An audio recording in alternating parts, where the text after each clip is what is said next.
there was things to criticize the Marvel movies about, even at their heyday in the Infinity Saga, and now those are like the halcyon days. But I think a good example is this most recent Cap movie of what they had been good at and what they're struggling with now. Because on the one hand, what they had been good at is that swagger of, it doesn't matter that Chris Evans, Steve Rogers is gone. We have Anthony Mackie, Sam Wilson. Anthony Mackie's great in the movie. He's really good. And we're going to make him do something no franchise has ever done before, because Sal and I have lived through this multiple times.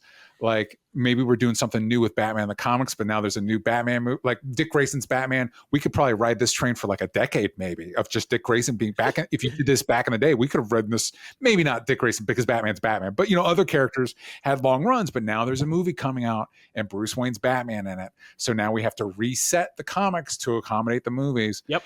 And like, now the movies are like, no. The comics are going to introduce Sam Wilson as Captain America to accommodate us. Yes.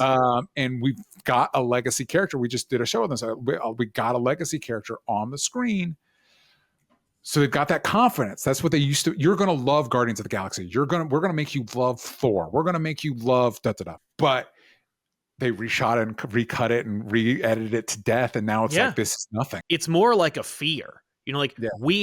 We need to keep doing the thing that we've been doing, but also we don't trust that we lost Chris Evans and Robert Downey Jr. and we don't believe in the same things. And I think it's just because they got too big. There's too many cooks in the kitchen. There's too much fear of losing what they have. There's too much riding on these movies where like with the Harry Potter franchise, for example, it's like, we know how many movies we're going to get.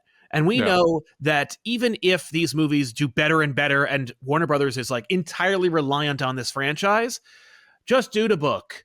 It's very simple with the comic books, almost to a fault. Almost to a fault, do the book. Yeah, but you also can't just do the comic because number one, I think Hollywood has a real weird, creepy disdain for comic books. Like, even though they like earn off of them, I do believe that Hollywood has like a real like otherism when it comes to comics in the industry.